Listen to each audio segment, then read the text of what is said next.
Okay. Hey, well, thanks, David, for having me on. And it's great to be back. Like you said, we've been doing this 5 years. Good stuff. And I see in the comments, Dave T said, Dean is the man. Well, thank you. So obviously, Dave's been following me for a while. I'm sharing my screen. That's my website, followmetrades.com. And there's a picture of me.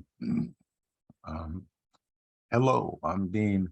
And, followmetrades.com. I've been doing this for a long time, since 2016. And I believe in full transparency. There's our, year-on-year record for the swing trades. And I'm primarily a swing trader. I also do day trading and some earnings trades. But my main thing is swing trading, daily charts for stocks. And then I like using options for them. Let me bring up my daily chart. I'm going to show the S&P 500. And I'll just real quick show my chart setup. I'm using TradeStation here, and the indicators I'm using. And as I walk through each chart, I'll just explain what I'm doing. But you can see I'm using a candlestick chart. You see this shaded area. This is the Ichimoku cloud. I use a custom setup for that. So you'll see it looks a little different than the standard format for Ichimoku cloud. This heavier white line is a 200-day moving average. The lighter one is a 50-day moving average. I've got a price oscillator down here at the bottom. And then you'll see these lines. These are Fibonacci retracement lines. So I use Fibonacci retracements and extensions a lot. And I use some other drawing tools, horizontal line, trend lines, wedges, pennants, all kinds of stuff. And we'll just demonstrate that as we get into it. So I see Jeff has already put in XOP. So I'll start with that one.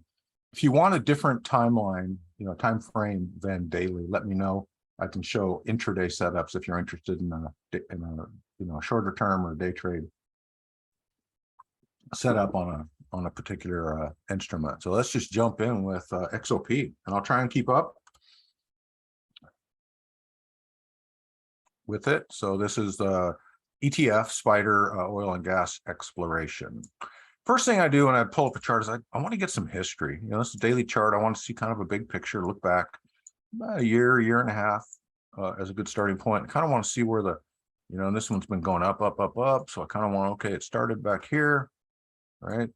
Big uptrend. And then we had a correction. And so what I want to do is measure that correction. This is a simple, repeatable version of Elliott wave using Fibonacci retracement levels. So I'm just going to measure this uptrend and see how deep this retracement was. And this retracement happened earlier this year. And you can see I'm looking for a Fibonacci retracement zone between 38.2 and 61.8. And it made it. So that was clearly a wave 4, right? This was a wave 3 up. This was a wave 4. And we saw that the oscillator turned. Now we have a move starting up. It's having a little trouble get going, but it had a good move up, pulled back. But what's notable is here's the wave 4 retracement. When it pulled back again, it did not go lower. So this is, kind of a higher low, and looks like it's pushing to a higher high. So, for me, this would be a long trade. It's up today while the rest of the market's down. Of course, oil is heading back up, and it sounds like OPEC is going to cut production by 2 million barrels, make some people unhappy, but it's their oil, right? So we'll just try to trade and make up the difference of what we're going to be paying to fill up our cars here with our trading. All right, it's had a good run up over about week and a half here. Went up through the 200-day moving average. It's up above the 50 right now. I would watch, if I were going to go long on it, I would watch some of these prior reversal levels here and here. Any prior reversal is a potential failure point. It is heading up, pretty strongly. What I would like to see it do, if I were going to trade this, I wouldn't take it now. I wouldn't chase this big run, right? I'll just get my pen out. So here's the big run. I'd like to see it pull back, right? And then do it again. And if it does, and it starts taking out these levels, then I'd be interested in going long here. And wherever this last pivot was, that would be my stop. So that's, Dow theory is, higher highs, higher low, a portion of it. And I always put my stops at whatever the last higher low level was. Because if it goes down through that, then the trend ended, it failed, and you want to bail on it. So Jeff, I hope you found that. Oh, there you go. You're welcome. All right. And so we got 356322 would like to look at TNA. So let's look at TNA. I don't recognize that. Let's see. That's something I've heard of. Oh, it's a small cap bull 3X. Okay, so look at the volume. I always check that out, make sure it's good liquidity. 9.9 million so far with 3 hours left in the session. So I would say liquidity is just fine. For me, these 3X, I don't really like holding them for swing trades for longer term. I prefer them for shorter term and primarily intraday, because most of these 3X, you really have to dig into how are they getting their leverage, and a lot of them use futures or options, and how do they roll them and all that kind of stuff. But this is clearly, it's a small cap bull 3X. Okay, it's heading down, right? It's been in a downtrend. So the question is, has that downtrend ended, right? So you can see we put in a low here, right? And so it's heading up right now. It's gapped up a little bit yesterday, it looks like. So I wouldn't chase this short, right? It really consolidated here, but it's a little early for me to start thinking about going long. I would like to see, and like we talked about on the last one, you hear me say this a lot, I want to see some evidence that this downtrend, this is a big old downtrend. I want to see a high, a higher low, and a new high. And I want to see this oscillator go positive. And then I'm starting to get interested in potentially a long and the end of this trend and some kind of correction. And if we get a correction, right, it's going to be potentially up into this zone here. So it could be really good, but I just want to see some evidence that really is starting, and it's not there yet for me. So that's the deal on TNA. Okay, Jana would like to look at ES futures for day trading. Okay. So I don't trade futures, so I don't have the current contract, but I do have the continuous contract, and that's going to be very, very similar. So let's take a look at it. All right, so obviously we're in a down day, and when I do day trading, I like to I just messed up my scale. Go get it back. All right, I look at the 10-minute chart, which I have here on the left. It's kind of my, what's the big trend for the day, and then I'm going to actually take entries off of a much smaller time frame, in this case a 1-minute chart. Okay, so when we look at the 10-minute, what has happened so far this day, right? Well, yesterday obviously it was a big up day, but if we just take from the high to the low, we can see that there was an impulsive move down. We're in a correction, and now this 10-minute price bar is red. Right, it went a little above the expected retracement, but it stayed below a disqualifying level of 76.4. So the expectation, impulsive move correction, would be another impulsive move, a continuation down through the rest of the session at some point. So you want to see evidence of that trend, the corrective up move changing, and look for the down move. And we're starting to get it here on the 1-minute chart. And now I would be looking for, we got this down move. I want to see something like this, right? And you can see I've got the Ichimoku cloud here. Price is starting to get below it. I'm using some shorter term exponential moving averages. I'd like to see a cross on these.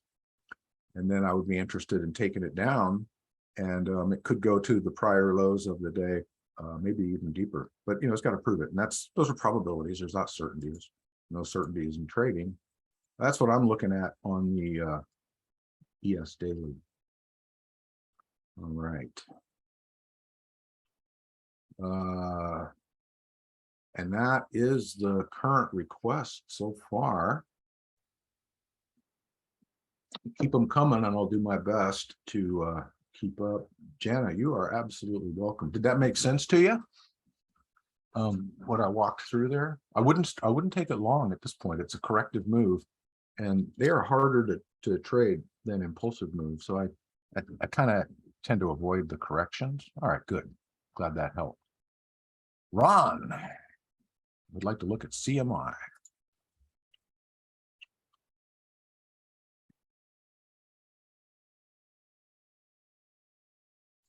All right, CMI. I always want to know what it is, what sector, what the company is. It's Cummins, okay?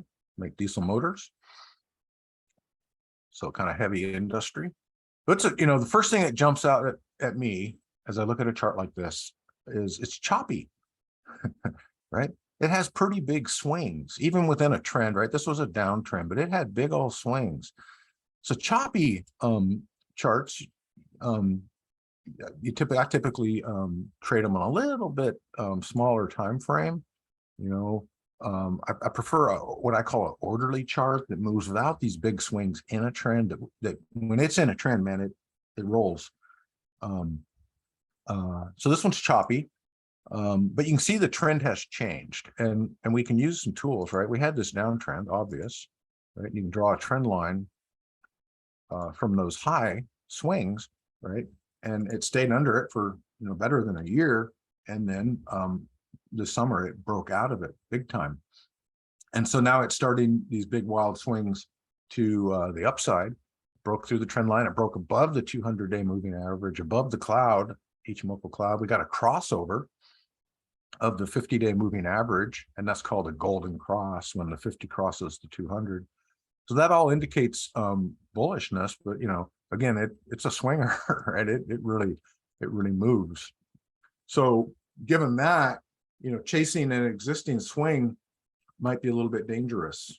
Okay, so I would let it swing back down, look for a reversal, and then try to catch the next move. Or you could catch a move down, but this is an uptrend now, right? Clearly, so you'd kind of want to trade to the upside, right? You want to go with that major trend, or at least I do. All right. And Ron, you're welcome. 133274. Some people logging in with numbers. It's fine. Thoughts on John Deere? Well, I happen to know the symbol for John Deere because I look at it. DE.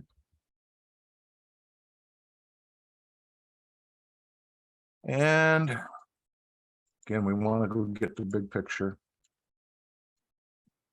So it had a big impulsive move post-pandemic.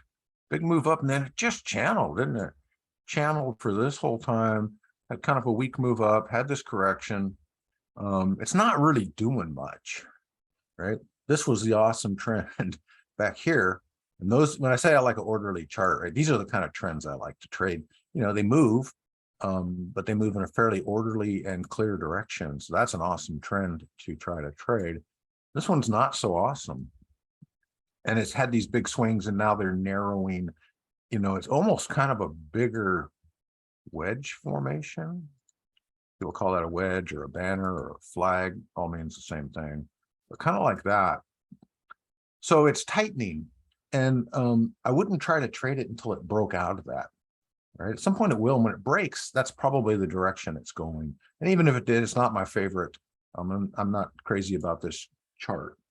John Deere's an awesome company, right? But in terms of trading that chart at this time, I'm pointing out some things here, but I'm not super excited about it. Hey, you're very welcome. Glad. Okay, Dave T. I think you're asking about symbol OR.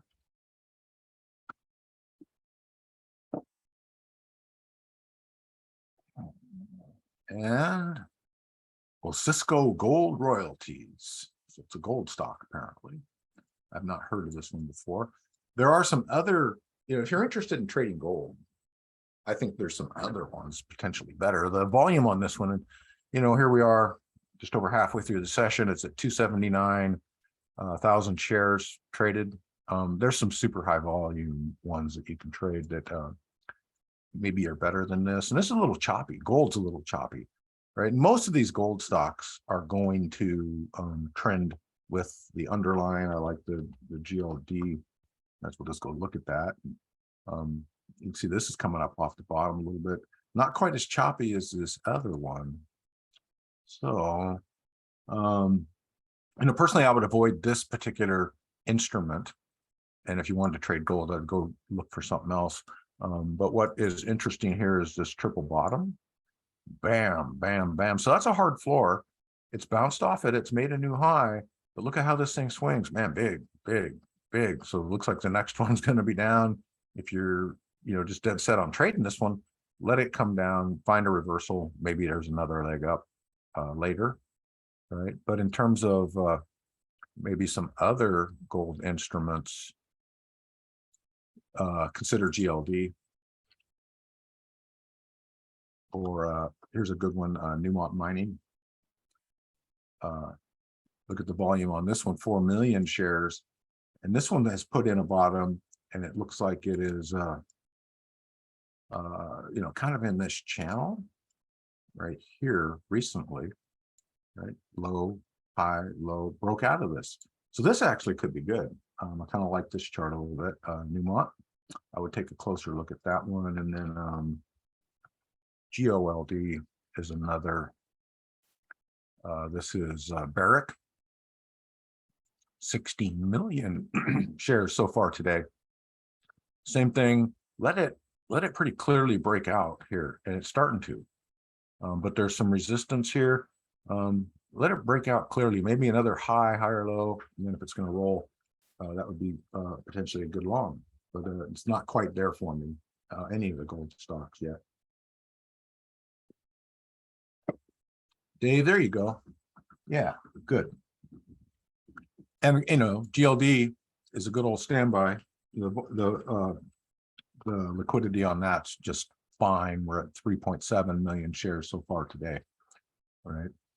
And most of those other ones are going to move pretty similar to GLD. They got, they're mining their gold, but they got other operational things, and what are their leases and what are their costs and all that stuff. But yeah, gold can be good. And some of those other ones are lower priced, so you can, manage with more shares or more contracts, right? So good stuff. All right, 339-454 wants to look at Qualcomm.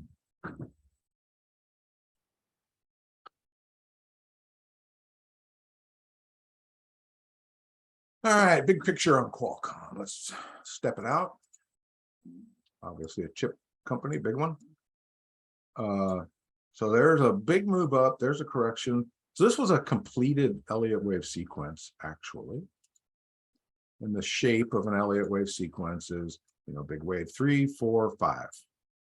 And then afterwards, there's typically this kind of complex correction, which is what we're in now. So we're in a complex correction. The big moves are over in terms of Elliott wave count and these big impulsive waves. And so what do we do with it at the moment? What do we do with it now?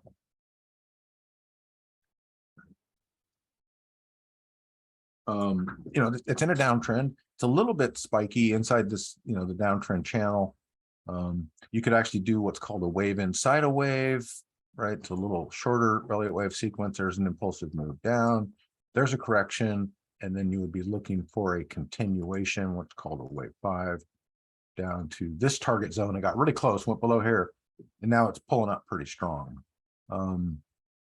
So what that presents for me is not a super clear picture, and it is still in a downtrend, right? The downtrend has not ended, right? We got a series of lower lows, lower highs, lower lows, lower highs. Even though we got short-term strength, still got negative momentum, still got our red Ichimoku cloud. We're still under the moving averages. So this is still a downtrend.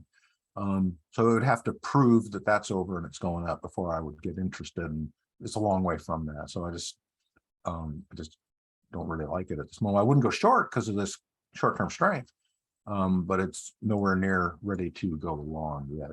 And, it brings up a point. Some people like to, kind of focus in on a small handful, I like to look at Qualcomm and Microsoft and Amazon and Tesla, and right. There's a whole universe out there of, high liquidity, high quality things. And I focus on finding the best chart, best setup, rather than you know, a very short list of candidates. So I think there's other better candidates at the moment. All right, Nasdaq ETF, QQQ, Nasdaq 100 ETF. All right, it's very similar, very similar to the S&P 500, the SPY. Of course, the volume here is extraordinary, 32 million shares so far this session. So the big picture on both the QQQ and the SPY, they have the same big picture. And that is, you know, a really, really nice recovery after the, you know, the spring 2020 pandemic, when everything got hit, right? So here's wave 3. It's in wave 4.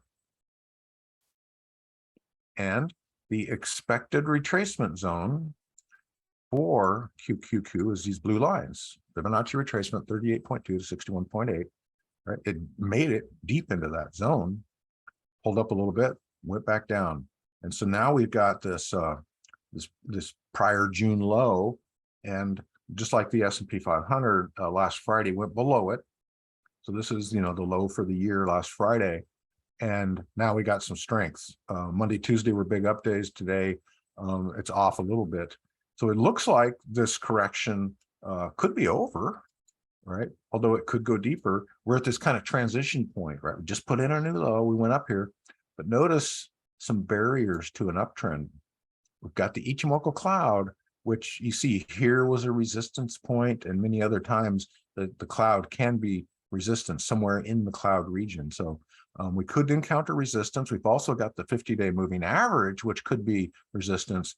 So if this goes up and reverses, we could go down and put in new lows closer to the bottom of this zone. So not ready to go long on this just at this moment. Although in a short term, you know, you could day trade that or 60-minute chart trade that, potentially up into this cloud somewhere for, you know, a couple up days. So that's kind of the big picture on the QQQ, and the SPY, the SP 500 is exactly the same. Same exact story, you know, a low for the year put in last Friday. Cloud in the red. So this is the Ichimoku cloud. And you can see in an uptrend, the cloud turns green, and in a downtrend, it turns red. Green for up, red for down. And so the cloud changing color from green to red really helps confirm an established downtrend.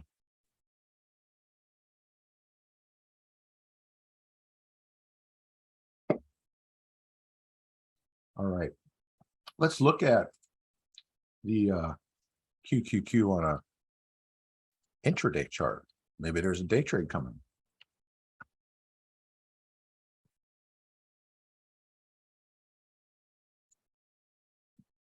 All right. So we looked at the ES earlier. Somebody asked about the ES intraday. It's very similar. There was yesterday's high.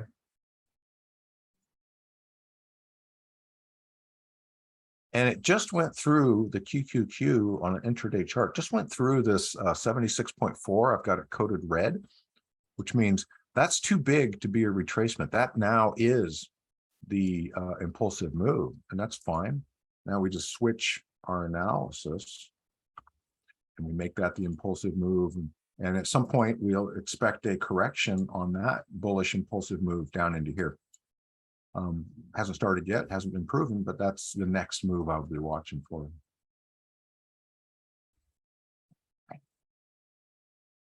All right, and the question about the oscillator. I do not use Williams percent. Okay, this is it's called the OWL. It's from Trader's Coach.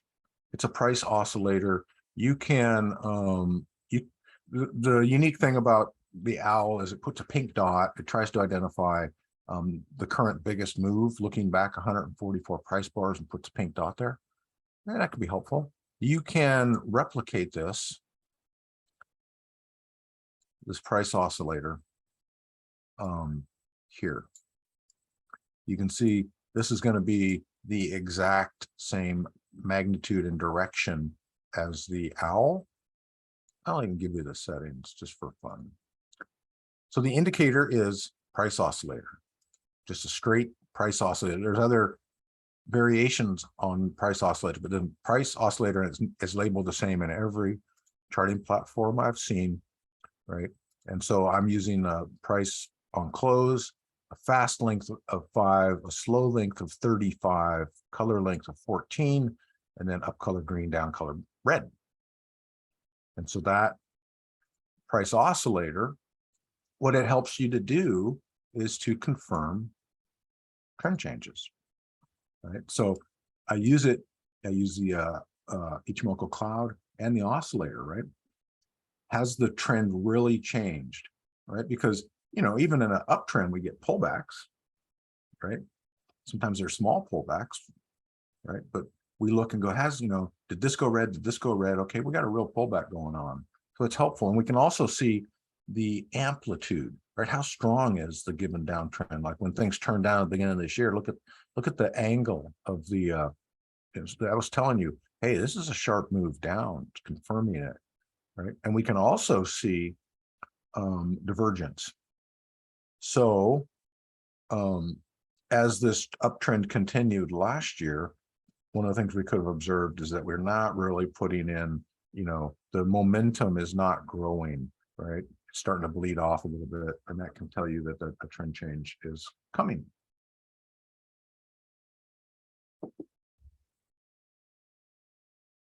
So hopefully both Jana and the other trader had that question. Hopefully that helped. All right, let me share because of the symbols that have come up so far, none of them have I said, wow, jump on that one. So let me show you one I do like. Robinhood. Okay, so the big picture on Robinhood, right? It IPO'd back there and then got crushed, right? This is what I call a bottom feeder, right? It's been crushed and then it channeled down here. And now as we zoom in, we look for evidence of a new trend and a breakout off that bottom. And so you got to really zoom in your scale to see it. But what do we see here? After putting in lows, this thing started working its way up, right? We can see a bit of an uptrend forming here. We can see this forming. We can see a series of high, higher, low, high, higher, low. Didn't really go high, but it was a higher low. So we're looking for this thing to continue. We got, potential reversal here. We've got these prior highs here we got to pay attention to. But I like this chart. I think it's got good potential. And I like it so much that I'm in this trade. And I published it to my subscribers. And we're sitting here in some nice profit. I always color code my charts this way. This light blue line is where I took my entry.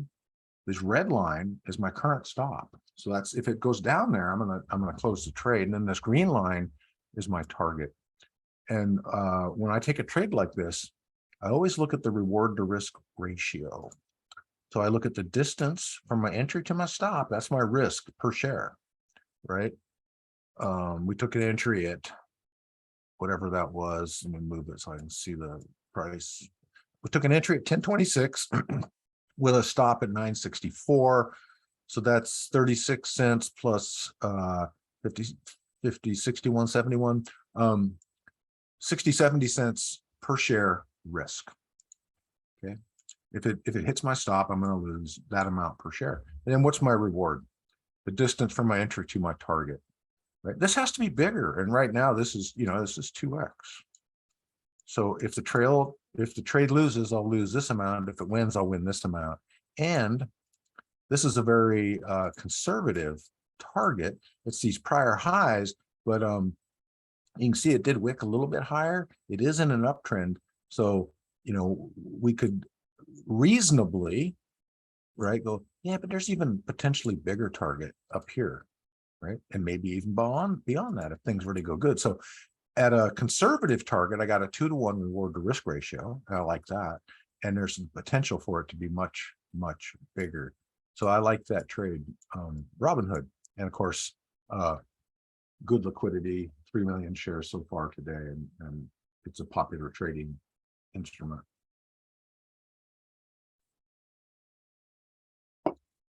All right. Any others?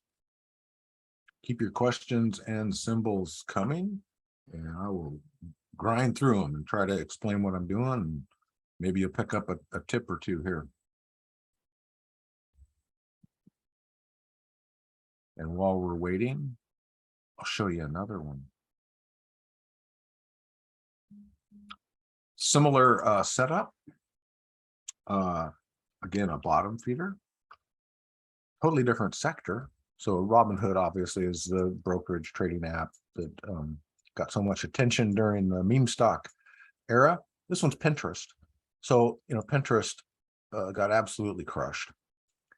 And now look how it channeled on the bottom here for quite a while, stayed within a fairly well-established range.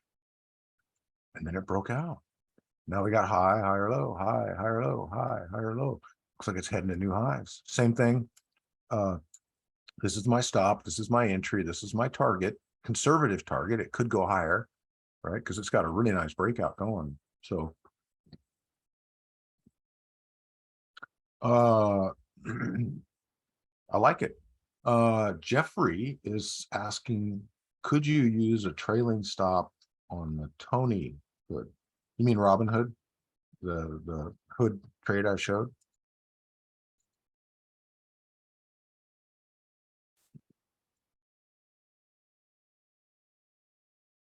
I'll assume so unless you tell me different. Okay. I trail my stops, but not in the sense that maybe you're suggesting or that some people do.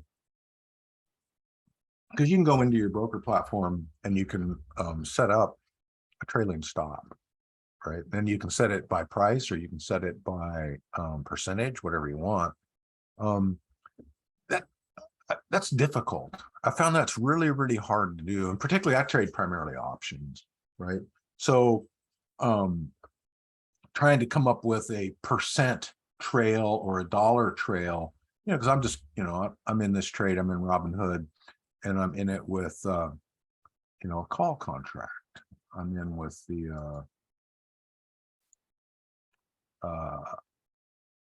the October 21st $10 call.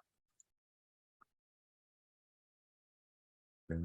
And so trying to set up a percent or dollar trail on the option price, you can be wrong. And here's the danger, right? This thing's in an uptrend. And every stock that's moving in a trend has a range. All right, so let's just draw a trend line here. There's the bottom. Here's the straight line. Trend line. Here's the top of this range right now, and it's a little flat. Kind of do like that, right? But it's in this upward sloping channel, and we're hoping that slope is going to increase dramatically here. Okay, but in this uptrend, price moves between these highs and lows, even as it continues up. And so, the definition of an uptrend given to us by Charles Dow is a series of higher highs and higher lows, and higher highs and higher lows. Within this, right, it doesn't just go straight up, right? Within this, right, there's this, some indicators might call it average true range or whatever, right? You're going to get this kind of sloping up channel that we're hoping for. And what you don't want to do is take a trade like this, set your stop too tight, and get stopped out, lose money, even though you were right. You're like, well, I was totally right about the trend, and I lost money. That just doesn't feel good. No reason for it. So what I do is I analyze the trend. I use that, Dow theory that I talked about. What are the, right? There was a down bar here, right? So high, higher, low. high, I set my stop, this line, at that last pullback. Because if we go down through it, that means that uptrend has failed. That definition of an uptrend: high, higher, low, high, higher, low. Take out the lows, trend has failed, at least temporarily. So I set my stop here. And, I don't actually set, that doesn't imply that you got to have a stop market, stop loss order. What it means is if the price hits that red line, one tick, right, I close the trade. And then what I do is figure out, what is, my risk amount per trade. What is an acceptable amount to lose per trade based on my account size and my trading performance. And for me, that's 2%. Right. And then in a more volatile market, I might dial it back to 1%. Okay. And so what I'll say is if I take this trade and it goes down and hits the stop, how much will I lose? And that determines how many shares I buy or how many contracts that I would trade with. Okay. And you can figure that out, and I'll show you. Since I don't see any other requests coming in at the moment, let me pull this up real quick. I'll pause the shares. I'm going to bore you with searching on Google. I'm going to show you something cool.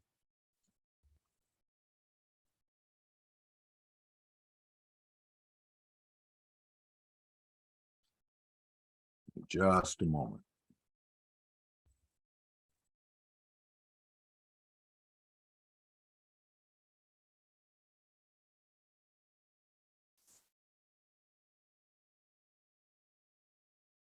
All right. Resume share. I'll even put this link in the chat box for you.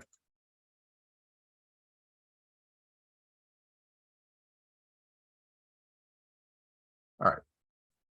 So this is a super cool options calculator. It's on this website, optionseducation.org. It's provided by iVolatility. You have to sign up, you have to pay, but these guys did already pay and they give it to us for free. So it's really, really nice. Okay. The widely accepted options pricing model is Black-Scholes.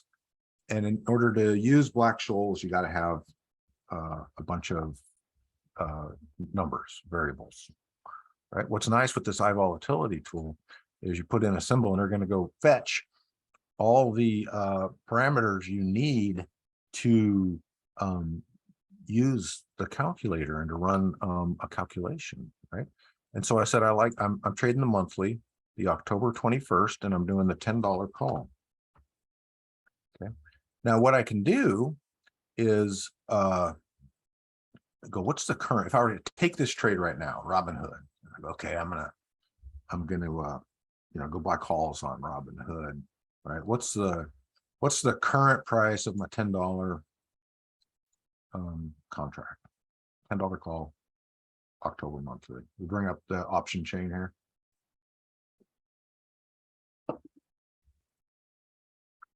Here it comes.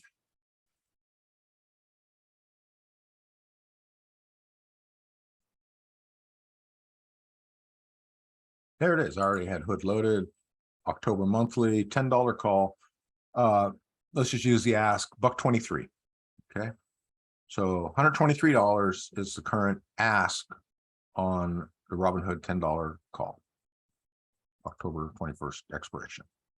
Okay. So the question is, how many contracts should I trade? How much am I going to lose per contract if I go hit my stop? My stop is 964. So I just go over here and plug it in. 964. And based on today's values, right, that call contract is projected, pretty accurate too, to be worth $40 if the underlying goes down to 964, my stop. It's going to be $40. So we said current price is Here it comes. Let's call it $1.20 just for easy math, okay? So I'm going to lose $80. I'm going to lose $80 per contract, okay? If it goes and hits my stop. Well, let's say I'm, my risk tolerance per trade is no more than $500 for my account size. So I'll go, okay, $80. It looks like about 4 contracts, right? 4 contracts. So if I do hit my stop, I'll lose, 4 times $80. All right. Maybe I would go 5. Okay. But that's how you can do it. And so I set my stop based on the chart, the reality of price on the chart. And then as the trade plays out, here's where, we actually get back to your real question about trailing, right? We're expecting price to do this. So every time it does one of these, I'm going to take this stop, I'm going to move it here, and then I'm going to move it here, and then I'm going to move it here, and so on until it finally hits my stop. Boom, it's my stop, a closed trade. Now, if I start getting into some significant profit, or I'm approaching critical areas, I'll take 1/3 of the trade off, take a little profit. Yeah, why not? I do that in thirds. So say I had, for example, 6 contracts. My first scale out would be 2. My second scale out would be 2 more. And then I would ride that final third up until we finally hit the last stop. So there is how I trail stops. So that was a very long explanation, but I didn't see any other questions coming in. So hopefully you found that useful. All right.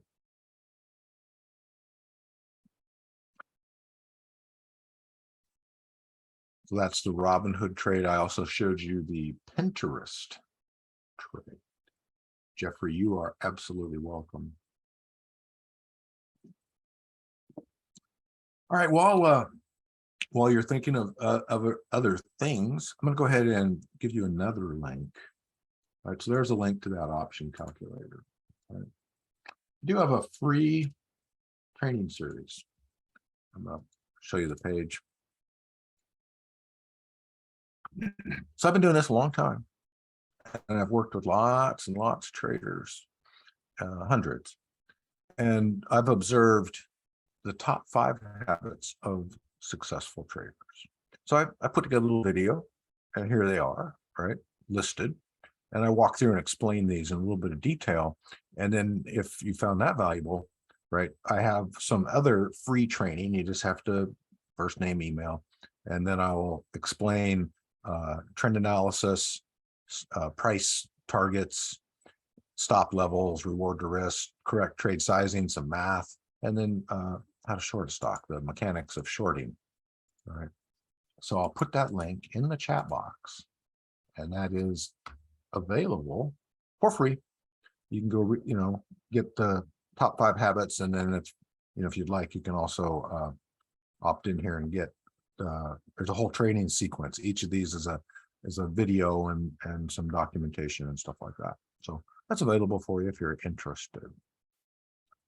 Top 5 habits of successful traders. Okay.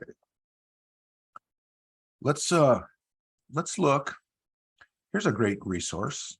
You might want to bookmark this. What's going on in the market right now? What's a real-time view? And it might give us some symbols that we would want to look at, right? This site's called FinViz, Financial Visualization, right? And here it is, heat map of the S&P 500, right? And it's set for 1 day right now. And of course, there's some ads that pop up you got to deal with, right? You can change that to 1 week, 1 month, whatever. But let's look at what's going on today. Okay. And you can see it's a real mixed picture, isn't it? We got some serious red, and we've got some bright green. And it's really nice that this is organized by sector too. Okay. So you look over, you go, wow, here's a whole block of green stuff. Oh, look, it's energy. Well, what a surprise, right? Oil is up, XOM, Chevron, gas and oil leasing, right? all that. So energy is up, right? Who's down? Utilities.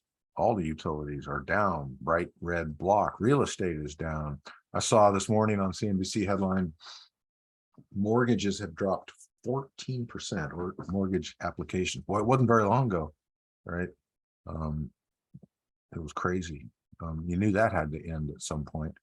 Okay, so we got these, energy companies, kind of a bright green spot, utilities kind of bright red, real estate kind of bright red, and then the rest, it's kind of a mixed bag, isn't it?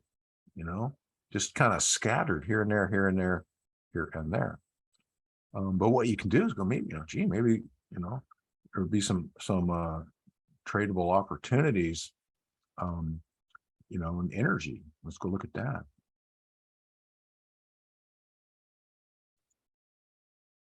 XOM having a big day. Okay. And there it is. Big day, big price bar. Don't really like it because it's kind of gotten away already. And I always look and what could go wrong. And these prior reversal areas are always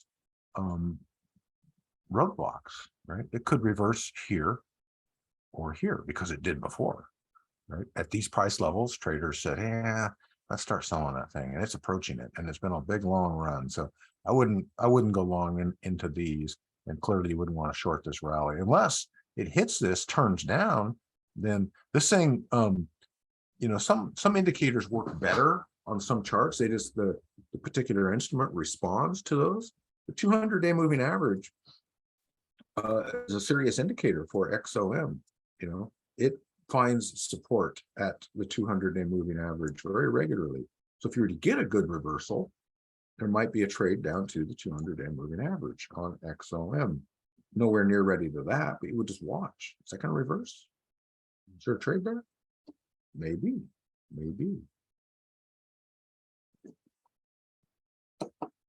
Okay.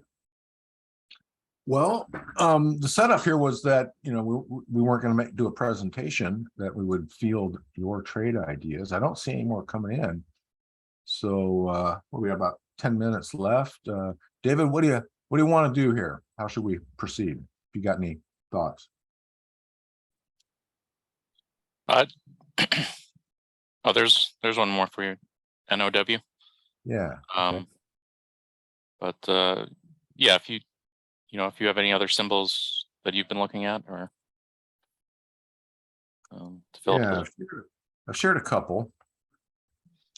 And I can share a couple more. So NOW, service now. So one of the first things I look at, like I said, is liquidity. 845,000 shares, probably going to hit 1 million today. So it's been in this big long downtrend, again, a little volatile, right? You can be right about the trend, and even if you use good stops, right, you can get taken out.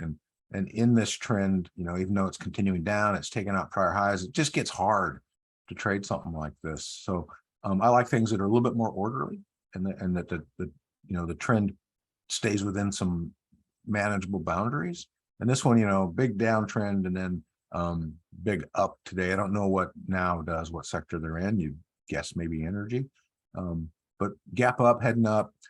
Really hasn't, you kind of had a higher low high here, so you could think about going long, but it's a little early. This hasn't changed. The Ichimoku cloud is still red below the 200-day moving average. It could reverse in here. So, I wouldn't take it short on this strength here, but I wouldn't go long either. So just, yeah, nothing lighting me up on that one at the moment.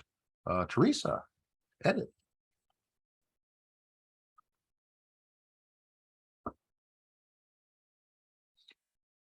All right, Adidas Medicine. Okay, volume's okay, liquidity.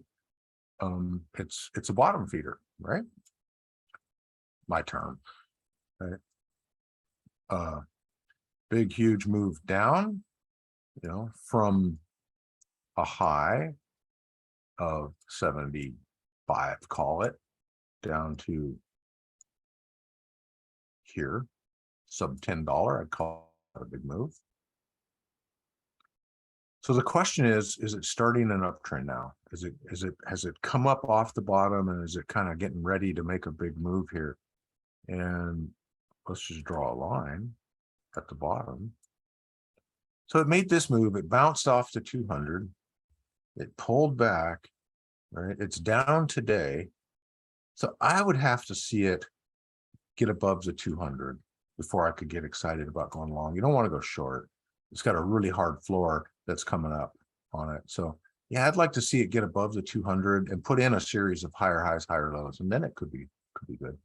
And these breakouts from the bottom they really can explode sometimes and get big. So I like it for the future. And I've got a comment. Thanks for sharing your knowledge. Oh, I'm glad to. Teresa also wants to look at CRISPR.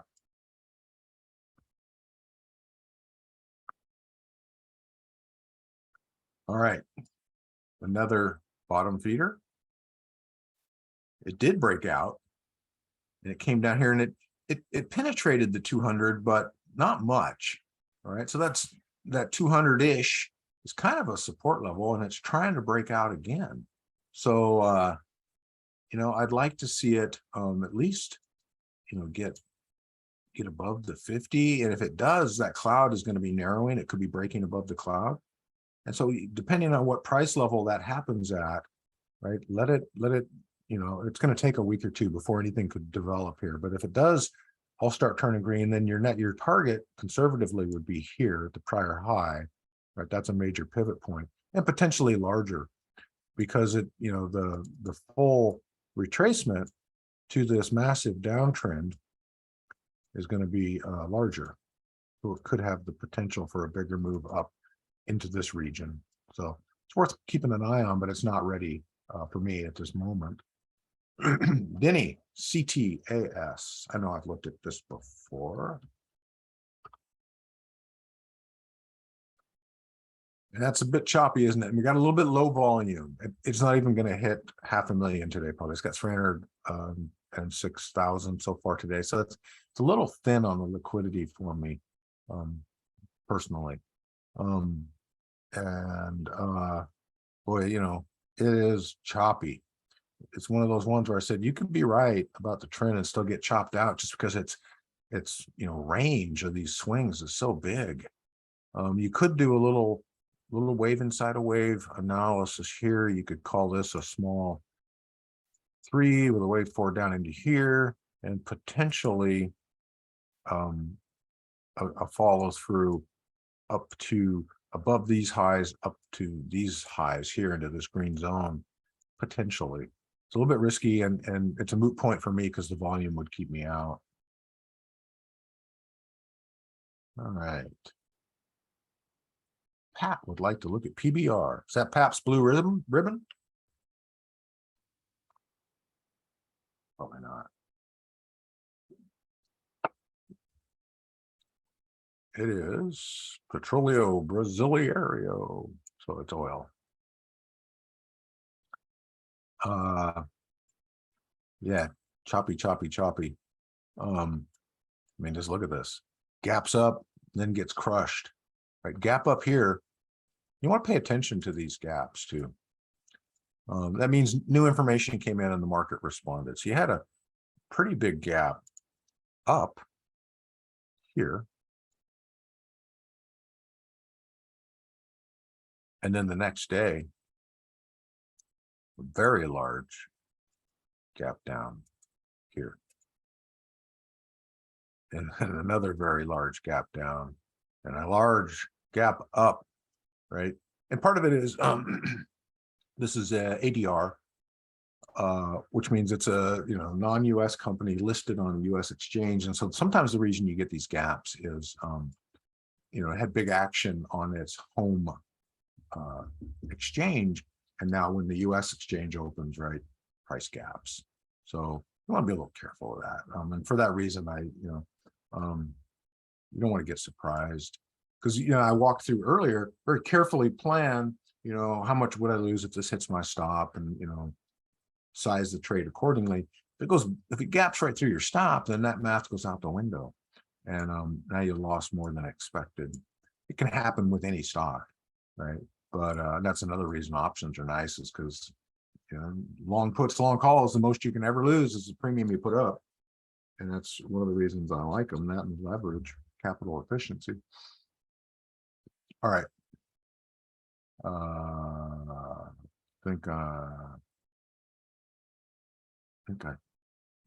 pretty well got there covered. PBR XLF. Okay. Hey, I'm gonna make it to the end. You guys try to lighten it up here. XLF, Spider Fund Select Financials. Okay, financials, the banks have been kind of getting hit. Put in a new low right here, a couple strong days, but still in a downtrend. Low, lower, high, low, lower, high. Way too early to try and go along on this, and a little late to go short, right? But down. So I just it's at that wait and see phase for me. There's just nothing there. Adobe, and then American Airlines. Deere. Adobe's one of those companies you love to hate, right? They've got great products. They are hard to deal with, and their business practices, they're hard to deal with. And they've been in a long downtrend, sort of found the support and then gapped down if that was earnings or some other announcement, right? But you kind of don't want to short after this big long run. You can see the momentum. Here's where we use the oscillator, right? Momentum's coming out of this downtrend. It's consolidating. But these gaps can also provide significant resistance areas. So, you know, here was the prior day's close. New information came out overnight. It opened, big old jump down, right? From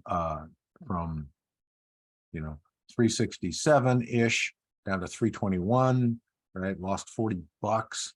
And now it's consolidating, right? This, because this new information came in, and this is how the market responded. That's how they revalued the company. It was worth, you know, 371 times whatever shares are outstanding. Now it's worth this, a lot less, right? The market has placed a value on this company, and it's going to take different information to push it up through that gap. So that's a resistance level. So you kind of don't want to go long into that gap, and you kind of don't want to go short into this support. So there it is. Now they're flooding in. So what do I got? 2 minutes. I'll rock fast. I'll just kind of tell you thumbs up, thumbs down, and then we'll wrap it up, because I know there's another presenter behind me, and want to respect their time. American Airlines, you know, have been tough. Look at this support level, though. This is pretty interesting. Okay, here, starting to pull up. So we got a high, we got a higher low. I kind of want to see it get above the cloud, above the 50, and then there could be something there for American. And probably all the airlines look sort of like that. CELH. There's been a couple times I wanted to go long on the airlines and the cruise lines, and you know, just as it starts, oh yeah, no, then they fall apart. CELH, this is an interesting chart. The big old, you know, kind of like a jack-o'-lantern smile, isn't it? It did put in new highs, had this big move, so we would just measure this move from here and call this the latest impulsive move, and it's in a corrective zone right into this retracement. So you don't want to short into this, and then you'd want to get some evidence of it turning up and see if there's another long coming, but today would not indicate that, down 8.75. But I don't want to short this. It's already in the retracement zone.